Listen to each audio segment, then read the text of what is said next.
জি, আমরা বলছিলাম যে আনসার মুহাজির সবাই সমবেত হয়েছেন এবং আলী রাদিয়াল্লাহু আনহুকে খলিফা হিসেবে বায়াত করেছেন তার হাতে।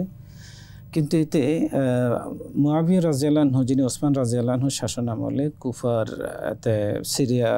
সিরিয়া, বসরা ওই বিশাল অঞ্চলের দায়িত্বে ছিলেন, গভর্নর ছিলেন তিনি, এবং ওই অঞ্চলের মানুষগুলো আপত্তি করলো। অর্থাৎ ওরা ব্যতীত বাকি মক্কা, মদিনা, হেজাজ এসব অঞ্চলের লোকেরা তার হাতে বায়াত হয়ে গেল। এর পরবর্তীতে দুটো সমস্যা এসে দাঁড়ালো। একটা হলো তালহা এবং জুবাইর রাদিয়াল্লাহু আনহুমা, তারাও কিন্তু আশারায়ে মুবাশশারার সদস্য, এবং আম্মা জান আয়েশা রাদিয়াল্লাহু আনহা, তারা এই বিষয়গুলো নিয়ে আপত্তি তুললেন এবং তাদের মাঝে শেষ পর্যন্ত একটা যুদ্ধের দিকেও গড়ালো। সেটা যেটা আমাদের দেশে এটাকে জঙ্গে জামাল বলা হয়, উষ্ট্রির যুদ্ধ। যদিও উষ্ট্রির যুদ্ধে আলী রাদিয়াল্লাহু আনহু বিজয়ী হয়েছিলেন, কিন্তু সেই যে এটা বিদ্রোহ, এই বিদ্রোহের রেশ কিন্তু রয়ে গেল। পরবর্তীতে আলী রাদিয়াল্লাহু আনহুর সামনে সবচেয়ে বড় আরেকটি চ্যালেঞ্জ এসে হাজির হলো, সেটা ওসমান রাদিয়াল্লাহু আনহুর যে হত্যার ইস্যুটা।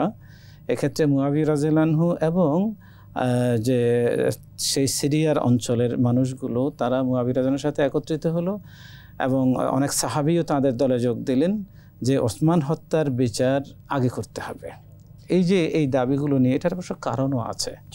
কারণটা হলো, যখন নবীজি সাল্লাল্লাহু আলাইহি সাল্লাম হুদায়বিয়ার সন্ধি করতে যান, কেউই সাহস পাচ্ছিল না যে নবীজি সাল্লাল্লাহু আলাইহি সাল্লামের প্রতিনিধি হয়ে কুরাইশদের সাথে কথা বলতে যাবে, কারণ তারা সশস্ত্র অবস্থান নিয়েছে আর ইনারা নিরস্ত্র।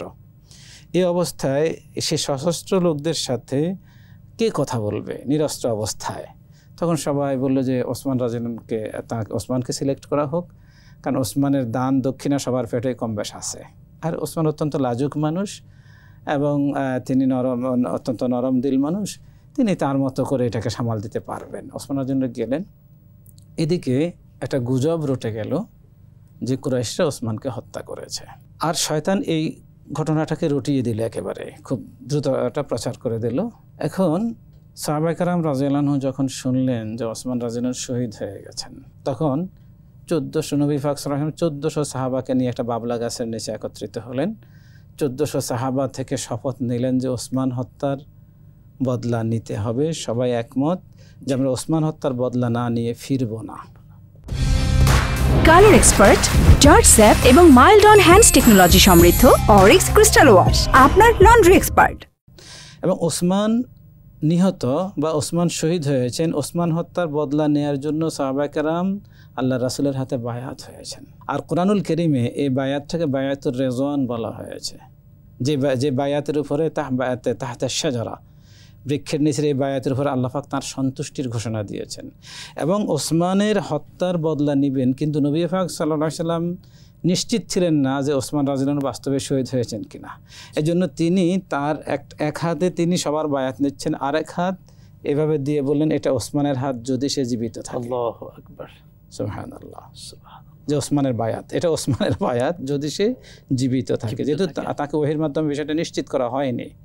তো এটা সেই ঘটনা, ওসমান রাদিয়াল্লাহু আনহু একসময় শহীদ হবেন, তার হত্যার বদলা নিতে হবে, এবং তার হত্যার বদলা নেওয়ার জন্য সাহাবীগণ শপথ করেছেন আল্লাহ রাসূলের কাছে।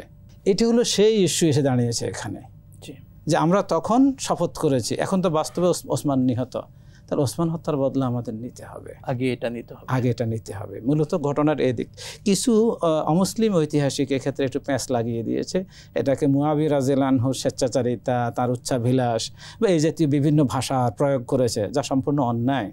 এ সাহাবীর প্রতি এটা অপবাদ। বাস্তবে ঘটনা হলো ওটা, যে তারা ওসমান হত্যার বদলা নেওয়ার জন্য তো আল্লাহ রাসূলের হাতে অনেক আগেই শপথ করেছেন। এখন এটা এই জন্য যখন শেষ পর্যন্ত এখানেও একটা যুদ্ধ তৈরি হলো ইরাকের বসরার নিকটবর্তী এলাকায়।